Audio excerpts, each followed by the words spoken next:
Buenas noches, estimados estudiantes, un placer compartir con ustedes nuevamente. En esta oportunidad vamos a hablar sobre patogenia. Por aquí el profesor Puente Gerardo. Empezamos con las competencias a desarrollar, donde el saber conceptual va a ser: conoce la definición de la patogenia, patogenicidad, virulencia y factores de virulencia. El saber procedimental, que es clasificar las enfermedades infecciosas de acuerdo a su radio de acción, número de microorganismos involucrados, evolución, agentes etiológicos, entre otros. Y por último, el saber actitudinal, que consiste en reconocer la diferencia entre una infección y una enfermedad infecciosa, las diferentes vías de transmisión, el ciclo de desarrollo de las enfermedades infecciosas, así como también los elementos de la cadena epidemiológica. Entonces, ya para ir entrando en materia, hay que entender o comprender qué es la patogenia. Por eso podemos entender que la patogenia es la rama de la patología que se enfoca en el estudio de las causas y desarrollo de las enfermedades. Es decir, estudia a profundidad el conjunto de mecanismos biológicos, físicos y químicos que llevan a la producción de esa enfermedad. Es decir, se enfoca en el cómo ese patógeno, ese microorganismo, logra invadir el cuerpo, multiplicarse y causar daños que se traducen en una sintomatología. Ok, avanzamos con la infección, que la infección es la entrada, el establecimiento y la multiplicación de un patógeno en el cuerpo humano, donde vamos a ver que para lograr realizar ese proceso requiere la colonización, invasión y multiplicación a nivel tisular de esta carga microbiana, lo cual va a desencadenar en una respuesta tanto celular como humoral del huésped. Y esto puede desencadenar en la ruptura o el desequilibrio fisiológico. Si esto resulta así, entonces vamos a ver el desarrollo y presencia de una enfermedad infecciosa. La enfermedad infecciosa, por su parte, es un proceso patológico causado por organismos patógenos que invaden el cuerpo, la cual se caracteriza o se distingue de las demás enfermedades por la presencia de un origen biológico externo, es decir, exógeno, y en muchos casos son transmisibles. ¿Ok? Por ejemplo, una enfermedad genética se caracteriza propiamente por cierta carga transmisible de forma vertical entre padre, madre e hijo. En cambio, en este caso, se caracteriza o se distingue por ese origen biológico externo. Entonces, la enfermedad infecciosa va a caracterizarse por venir acompañada con una respuesta inmunológica deficiente, que va a ser de forma gradual, la presencia de una sintomatología y signos como puede ser aumento de la temperatura, como puede ser la presencia de dolor, irritación, entre otros, y la alteración fisiológica que va de la mano. Entonces, estas enfermedades infecciosas van a clasificarse de múltiples formas, ¿ok? Aquí vamos a profundizar en las más importantes, pero es muy entendido que cuando revisen la bibliografía van a encontrar múltiples clasificaciones de las enfermedades infecciosas. Entonces, empecemos con la clasificación de acuerdo o según el número de agentes implicados. Ahí vamos a ver que tenemos monomicrobianas, que son aquellas que son causadas solamente por una especie de microorganismo. Un ejemplo muy emblemático es el COVID-19 causado por el SARS-CoV-2. Otro puede ser la faringitis, que puede ser causada por el Streptococcus pyogenes, por ejemplo. Y tenemos polimicrobianas o mixtas, que se caracterizan por la intervención de varios microorganismos de forma simultánea, ¿okay? Como puede ser la enfermedad periodontal, que se caracteriza por la presencia de un pool microbiano. Otro tipo de clasificación es según el tipo de respiración de los microorganismos involucrados. Esto más o menos va empapado con clases anteriores vistas, ¿no? Donde podemos, si recordamos, los microorganismos se clasifican de acuerdo a su tipo de respiración. De la misma forma, la enfermedad infecciosa se va a clasificar así, donde vamos a tener enfermedades infecciosas aerobias, cuyos patógenos requieren oxígenos para vivir, es decir, el aceptor final de electrones necesita ser el oxígeno, que más o menos lo profundizaron en bioquímica el año pasado. Las anaerobias es, por otra parte, cuando se carece de oxígeno, ¿ok? Y el aceptor final es otro compuesto. Enfermedades de estas podemos ver el tétano o la gangrena gaseosa, que la vamos a ver en el segundo módulo. Y las mixtas, donde tenemos microorganismos que coexisten con diferentes tipos de respiración. Ahora, de acuerdo a su origen, donde vamos a tener endógenas, que son aquellas caracterizadas donde el microorganismo o el patógeno en sí forma parte de la microbiota normal del individuo, ¿ok? Y cuando se presentan ciertas condiciones, puede desarrollarse esta enfermedad infecciosa. Un ejemplo de ello es la candidiasis, ¿ok? Cuando el paciente, por ejemplo, puede presentar un sistema inmunológico deprimido, podemos ver que se desarrolla esa candidiasis tanto en cavidad bucal como en cavidad vaginal. Por otra parte tenemos las exógenas, que son donde el patógeno proviene del exterior, como puede ser de agua contaminada, de aire, a través de un vector como puede ser un animal, entre otras, ¿ok? Un ejemplo de esto puede ser el dengue. Según el momento en el que el patógeno afectó al organismo. Tenemos primaria, secundaria y sobreinfección. La primaria es cuando la infección ocurre en un individuo totalmente sano, es decir, cuando existe ese contacto, ¿verdad?, entre el patógeno con el cuerpo humano. Y la secundaria es cuando aparece durante o después de una infección primaria por diferentes situaciones. La principal puede ser porque el sistema inmunológico esté deprimido, ¿ok? Y la otra es sobreinfección, que es cuando una infección se superpone a otra, ¿ok? Que ya existe y cursan de la mano o cursan en simultáneo. Un ejemplo de esto puede ser las enfermedades oportunistas que se presentan cuando el paciente tiene el sistema inmunológico comprometido por ejemplo, por SIDA. Paciente con SIDA ya es un paciente que lleva larga data con un proceso infeccioso, en este caso por virus, y vamos a ver que hay una depresión del sistema inmunológico donde van a disminuir la cantidad de linfocitos y esto contribuye a que nuevos microorganismos se adicionen y generen otras enfermedades, ¿ok? De acuerdo a su localización, tenemos localizadas y generalizadas. Bueno, básicamente su nombre lo explica muy bien. Localizadas es cuando el patógeno se limita en una área específica. Un ejemplo de estas que nosotros vamos a estudiar en la unidad curricular sería, por ejemplo, un furúnculo, sería, por ejemplo, la caries dental. Y cuando hablamos de generalizada es cuando vemos que el patógeno o en su defecto las toxinas se diseminan por todo el cuerpo, ¿ok? De esto también vamos a profundizar varias. Tenemos sobre todo las infecciones que son de origen tóxico por toxinas, como puede ser el botulismo o el tétano. ¿Okay? Según su evolución, tenemos agudas, crónicas, persistentes o latentes. Las agudas son aquellas que inician de forma rápida, de forma violenta, ¿ok? Que en una corta duración logramos visualizar un tipo de sintomatología muy claro, un tipo de sintomatología muy fuerte. Un ejemplo de esto es la gripe. La gripe en cuestión de un par de horas ya comenzamos a ver esa sintomatología, ¿ok? Y las crónicas son aquellas que se desarrollan lentamente y persistente a lo largo de los meses y los años. Un ejemplo de ella es el SIDA, ¿no? Que obviamente el paciente puede convivir con el VIH, inclusive algunas veces de forma asintomática y posteriormente desarrolla SIDA. Otro de ellos es la tuberculosis. Es decir, existen muchas patologías que pueden presentarse de esta forma. Están las persistentes, que es que el patógeno permanece en el cuerpo tras una infección inicial, ¿ok? Como estas mayormente los ejemplos claros que nosotros vamos a ver a futuro son las enfermedades virales, como por ejemplo el herpes simple, que se caracteriza por estar continuamente en estados de reactivación, ¿no? Según el agente etiológico tenemos específicas e inespecíficas. Específicas es aquellas que se caracterizan, que son causadas por un microorganismo en concreto que las producen dentro de cierto cuadro. Un ejemplo de ello es la sífilis. Y las inespecíficas son aquellas que son causadas por varios microorganismos o que varios microorganismos pueden causar esa enfermedad. Como por ejemplo, podría ser la enfermedad periodontal o la periodontitis. Continuamos con según su mecanismo patogénico. Tenemos invasivas, toxigénicas, inmunitarias y combinadas. Las invasivas son aquellas que son causadas por un microorganismo que logra invadir los tejidos y comenzar la destrucción de los mismos, ¿okay?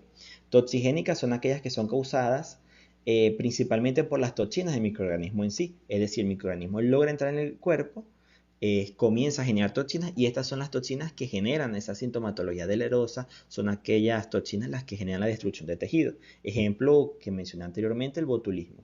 Inmunitarias son aquellas que causan un daño principalmente en el sistema inmunológico, ¿ok?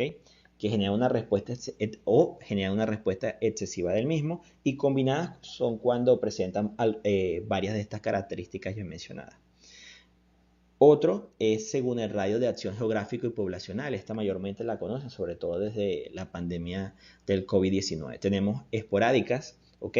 Que se caracteriza por ser ocasional, por tener una población específica y que el número de casos sean anuales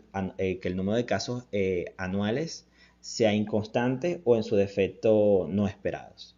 Endémicas es cuando vamos a ver que es más o menos constante, que ya hay una población un poco más específica y que el número de casos son esperados. Ejemplo de ella, en nuestro país tenemos el dengue, tenemos la malaria, que sabemos en más o menos en qué fecha, sobre todo en invierno, comienzan a aumentar ese número de casos reportados.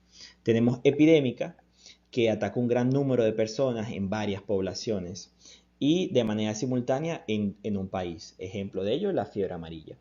Y por último tenemos la pandemia, que ya todos conocen. Es una aparición repentina, en corto tiempo, con una gran propagación que afecta a varios países. Ejemplo de ellos en el conocimiento moderno o contemporáneo tenemos el COVID, pero han habido en el registro histórico muchas enfermedades que han causado pandemia, por ejemplo la tuberculosis. Ahora, cambiando de tema, vamos a hablar de la patogenicidad, ¿ok? La patogenicidad es esa capacidad cualitativa de un microorganismo para causar enfermedades en un cuerpo, ¿ok? En un cuerpo humano o en el organismo, en el cuerpo humano o en un animal.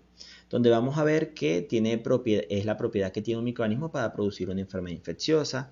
Se caracteriza por tener la capacidad de colonizar, multiplicarse y producir enzimas líticas que van a destruir los tejidos y toxinas que pueden generar diferentes sintomatologías o consecuencias en el organismo. Vamos a ver la manifestación de sintomáticas, ¿ok? Comenzamos a ver esa sintomatología y, como ya lo mencioné anteriormente, es cualitativo, ¿ok? Es más que todo, no la podemos medir como tal, es más que todo características. Por contraparte tenemos la virulencia. La virulencia es el grado, la medida cuantitativa de una patología, ¿ok? Donde vamos a ver que mide el grado de la intensidad de la infección, es dada por factores inherentes al microorganismo, agravantes, que ya los vamos a mencionar un poco más adelante, pero ustedes lo profundizaron en el tema anterior de estructura bacteriana, cuando hablábamos de elementos esenciales y elementos no esenciales. Y bueno, el grado de patogenicidad de un microorganismo y es cuantitativa. Aquí sí va a depender de cuántos factores virulentos de virulencia tenga el microorganismo. Ok, ya hablando de los factores de virulencia, el primero es el poder invasivo, ¿ok? Que es la capacidad del microorganismo para colonizar, para penetrar los tejidos y causar destrucción. Entonces, este poder invasivo depende de una correcta puerta de entrada. La puerta de entrada va a variar muchísimo, ¿ok? No es lo mismo que un individuo tenga una poca exposición, por ejemplo, a esporas por comer. Esporas permiten la contaminación por enfermedades micóticas, muchachos. Eh, y bueno, propiamente no es lo mismo que una persona coma un pedazo pequeño de pan contaminado por moho a que se coma todo un pan, ¿ok? Es decir, la cantidad de microorganismos y la forma en la que uno se contagia influye mucho en ese poder invasivo, ¿ok? Y bueno, ese poder invasivo va a variar en base a la presencia de diferentes características. Uno es la presencia de la cápsula. Como ya lo conoció anteriormente, la cápsula tiene ciertas características, brinda al microorganismo, a la bacteria, algunas características, como la más resaltante es la capacidad de antigenicidad, ¿ok? Que esa cápsula le permite esconderse, eludir a los macrófagos para el proceso de fagocitosis y esto le permite a ese microorganismo mayor capacidad de supervivencia, lo cual se traduce en un mayor poder invasivo. Las fimbrias, bueno, las fimbrias también va de la mano, ¿ok? Permite ese movimiento que es de gran utilidad y la adhesión. Y tenemos la producción de enzimas. La producción de enzimas es muy importante. Tenemos enzimas como la colagenasa y la hialuronidasa, entre muchas otras, que contribuyen con la destrucción de tejido. Y bueno, también los flagelos que permiten, como ya mencioné anteriormente, la movilidad. Ahora, el poder nocivo. El poder nocivo se centra mayormente en la producción de enzimas y toxinas como son la colagenasa, la hialuronidasa, la proteasa, aminopeptidasa, fibrolisina, citolisina, hemolisinas, leucocidinas y las inmunoglobulinasas. Son básicamente enzimas que tiene el microorganismo que le va a permitir un poder nocivo, es decir, va a causar literalmente desastre en el cuerpo humano. Por ejemplo, las inmunoglobulinasas se van a encargar de destruir las hemoglobulinas, que son compuestos proteicos que permiten defender al cuerpo. Las leucocidinas van a destruir las células defensivas, como son los glóbulos blancos, ¿no? Y las hemolicinas, bueno, hacen lo mismo con las células, la serie roja, las células rojas. Y todas estas enzimas y toxinas van a causar una lesión tisular. A medida que avancemos en el año académico, vamos a ir visualizando cuáles son estas enzimas y toxinas específicas de acuerdo a cada microorganismo que estudiamos. Entonces, las enzimas van a tener muchas funciones de acuerdo al tipo, pero van a inactivar o afectar el sistema inmunológico o los tejidos, como la coagulasa o la inmunoglobulinasa. Y también tenemos lo que vendrían siendo metabolitos, que no son más que los productos de desecho de los procesos metabólicos, de los procesos que realizan los microorganismos, que pueden afectar el entorno celular, que afectan el pH. Entonces estas variaciones van a causar ciertas consecuencias tanto en el organismo como propiamente en el ecosistema microbiano presente. Entonces vamos a tener tóxicos tisulares, ácido sulfídrico, amoníacos, compuestos azufrados, entre muchos otros. Y también vamos a tener las aminas tóxicas, que son sustancias derivadas del metabolismo de los aminoácidos, que pueden ser irritantes o tóxicos, como el escatol, el indol, la putrescina, cadavéricas, entre otras. Y ahora vamos a comenzar a hablar sobre las exotoxinas y endotoxinas. Ya conocimos lo que son las toxinas propiamente, ahora vamos a ver que estas toxinas pueden variar, pueden ser externas, que van a ser llamadas exotoxinas, o endotoxinas, si son internas, ¿no? Las exotoxinas son compuestos polipéptidos, ¿ok? Eso la distingue mucho, las presentan las gram positivas y las gram negativas, sin finalidad nutritiva ni catabólica, causan daños tisulares específicos con consecuencias específicas y van a tener una característica muy peculiar, que es que pueden generar toxoides, ¿ok? Que es que son termolábiles. Cuando se calientan pierden ciertas características y pueden utilizarse como toxoides. Eso lo vamos a ver más adelante en los próximos temas. Y las endotoxinas, por su parte, mayormente se presentan en las gram negativas, ¿ok? Son compuestos polisacáridos, lipídicos, sin finalidad nutritiva ni catabólica, causan efectos inespecíficos y no generan toxoides. Ahora, en este cuadro podemos visualizar un poco mejor, ¿ok? Las diferencias, un cuadro comparativo entre las exotoxinas y las endotoxinas. Por su parte, las exotoxinas son sintetizadas y secretadas al exterior, son producidas por las gram positiva y gram negativa, como mencioné anteriormente. Son proteínas de alto peso molecular que tienen unas características muy importantes que la vamos a profundizar en los próximos temas. Son inestables al calor, como mencioné anteriormente, ya de que esto permite que se construyan toxoides a partir de ellas. Son muy antigénicas, que se relacionan con el alto peso molecular. Son controladas por plásmidos, que como ya lo recordarán es uno de los elementos de las bacterias que permiten esa transferencia de información genética. Son solubles, tienen una acción específica y tienen un poder tóxico muy elevado. Por su parte, las endotoxinas son una parte integral de la pared celular, se liberan en la mayoría de los casos a través de la destrucción celular, de la lisis. Solo se encuentran en las gram negativas, son lipopolisacáridos complejos, son estables al calor, por lo cual no se pueden convertir en toxoides, son poco antigénicas, su síntesis está controlada por el nucleoide, bueno, porque son propiamente estructurales, forman parte de la pared celular, forman parte internamente de la célula, son insolubles, tienen una acción inespecífica y tienen un poder tóxico relativamente bajo, especialmente en comparación con las exotoxinas. Bueno, aquí podemos ver más o menos la misma comparación. Podemos ver que las exotoxinas son generadas internamente y se liberan, ¿ok? Mientras que las endotoxinas se liberan a través de la lisis o destrucción de las células y las características que tienen cada una, ¿no?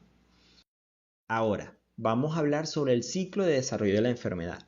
Este es un punto que me gusta mucho profundizar y aclarar, porque si logramos entenderlo y aprenderlo de una forma adecuada, vamos a tener un gran beneficio, sobre todo cuando estudiamos cada una de las enfermedades, porque si aplicamos este ciclo de desarrollo logramos entender un poco mejor y mucho más fácil cada una de las enfermedades, ¿ok? Entonces, el primer punto es la incubación, ¿ok? La incubación es el tiempo entre la entrada del patógeno, ¿ok? Y la aparición de la sintomatología, donde el paciente no sabe que está infectado. Esto mayormente lo logran asociar cuando recordamos el COVID, porque el COVID fue una enfermedad que la mayoría de las personas se aprendieron muy bien, tanto profesionales de la salud como no, aprendieron los diferentes ciclos, ¿ok? Después de la incubación viene el periodo prodrómico, ¿ok? Que es cuando se presenta esa sintomatología ya generalizada, ¿ok? Son síntomas muy generales, muy inespecíficos, como puede ser malestar, dolor de cabeza, fatiga. Entonces son síntomas que uno puede percibir, bueno, la mayoría de las personas, todos nos hemos enfermado y sabemos cuál es este periodo cuando hay síntomas inespecíficos y ya sabemos que estamos por enfermarnos o nos enfermamos propiamente. Entonces aquí tenemos una sintomatología, pero no podemos identificar qué tipo de enfermedad es. Después avanzamos a la efervescencia o invasión, en la cual los síntomas específicos ya comienzan a aparecer con fuerza. Entonces podemos visualizar signos y síntomas que definen la enfermedad, como puede ser manchas en la piel, tos intensa, entre otras. Por ejemplo, un signo característico que puede definir a una enfermedad, por ejemplo, podría ser tos con sangre en el caso de la tuberculosis, ¿ok? Y después viene el acné. El acné es el periodo máximo de la enfermedad, donde la carga de patógenos es altísima y los síntomas están en su pico máximo. Es el momento, a mí me gusta explicarlo como una batalla campal dentro del cuerpo, porque vemos que la carga microbiana está en su máximo esplendor, las toxinas y enzimas están muy generadas y al mismo tiempo, en contraparte, el sistema inmunológico ya logró detectarlo, está comenzando esa batalla, ¿ok? Entonces el periodo de acné es ese punto máximo donde el paciente se siente en el peor momento, ya tenemos los signos específicos, ya sabemos qué enfermedad es. Después de esto viene la declinación, que es cuando los síntomas empiezan a ceder porque el sistema inmunológico está venciendo si no existe un tratamiento como tal. O en su defecto, si existe un tratamiento, el tratamiento está surtiendo efecto y la carga microbiana comienza a decrecer. Entonces es el momento donde ya comienza la recuperación. Y por último, podemos tener la convalecencia, que es el periodo donde ya existe la recuperación del cuerpo, donde el cuerpo comienza a recuperar esos daños causados por el proceso patológico. Ahora, hay que aclarar muy bien las vías de transmisión, que es otra de las cosas que los invito a conocer al detalle para de esta forma lograr de una forma más fácil estudiar los contenidos que vienen a continuación. Primero hay que definir el contagio. El contagio es la transferencia natural de un ser vivo, en este caso un microorganismo, de un huésped a otro huésped, en este caso de un cuerpo humano, ¿no? Hay diferentes vías o formas de transmisión. Tenemos las directas e indirectas. El directo es entre persona y persona, ¿ok? Como puede ser a través de un contacto físico, como puede ser a través de gotas, secreciones o animales, o incluso relaciones sexuales. Indirecto es cuando es mediante intermediarios, ¿ok? Cuando, como puede ser agua, alimentos, objetos, fomites, que podrían ser, por ejemplo, cubiertos, puede ser la manilla de una puerta, incluso un teléfono celular, entre muchos otros, ¿no? También tenemos por vectores que básicamente son animales en la mayoría de los casos que transportan el patógeno. Podemos tener mecánicos, un ejemplo de un vector mecánico podría ser una mosca. Cuando, por ejemplo, nosotros supongamos que nos servimos la comida en la mesa, ya la tenemos ahí, de repente se nos olvidó el vaso de agua, vamos a la cocina, buscamos el vaso de agua, en ese momento de repente una mosca que estaba en la cocina, que estaba justamente en la papelera o en la basura, se acerca al plato y solamente se postra sobre alguno de los alimentos. En ese momento, la mosca en sí transmitió patógenos, transmitió microorganismos desde el basurero o la papelera hasta la comida, ¿ok? Tenemos biológicos. Un ejemplo biológico sería justamente el que logramos visualizar, el patas blancas que logra transmitir el dengue. Más adelante vamos a profundizar otro. El chagas, ¿ok? Verticales podemos ver como verticales la sífilis, ¿ok? Cuando vemos de madre a hijo, el VIH de madre a hijo, que es de forma totalmente vertical. Y atrogénicos cuando hay un error o una mala praxis por parte del profesional, como puede ser no esterilizar de forma adecuada el instrumental en nuestro rubro, y podemos lograr transmitir una enfermedad, como por ejemplo, si atendemos a un paciente y realizamos un procedimiento invasivo como una cirugía invasiva o una traquetomía un poco invasiva y el instrumental no está adecuadamente esterilizado, podemos enviar microorganismos desde ese instrumental hasta el torrente sanguíneo del paciente. Y si es un paciente susceptible, como por ejemplo un paciente que tiene una válvula cardíaca, podemos contribuir en el desarrollo de una enfermedad como una endocarditis bacteriana. ¿Okay? Y tenemos de origen endógeno, como puede ser punciones, heridas o polvo contaminado. Bueno, un ejemplo, si nosotros estamos atendiendo a un paciente y después de anestesiar, infiltrar el anestésico en el paciente, vamos a cerrar el portacarpules, nos podemos punzar y estaríamos en un contacto con la sangre del paciente y nuestro torrente sanguíneo, ¿no? Ok, por último vamos a hablar sobre la cadena epidemiológica. La cadena epidemiológica es una serie de eventos eslabonados, ¿ok? Uno detrás de otro, el cual establece la dinámica entre el huésped, el agente causal, que es el microorganismo, y el medio ambiente. Y esto va a desarrollar enfermedades infecciosas. Esta es básicamente la cadena epidemiológica. Voy a intentar explicarla de la mejor forma posible, donde vamos a empezar por la puerta de entrada. La puerta de entrada es donde ingresa al nuevo huésped el agente causal, ¿ok?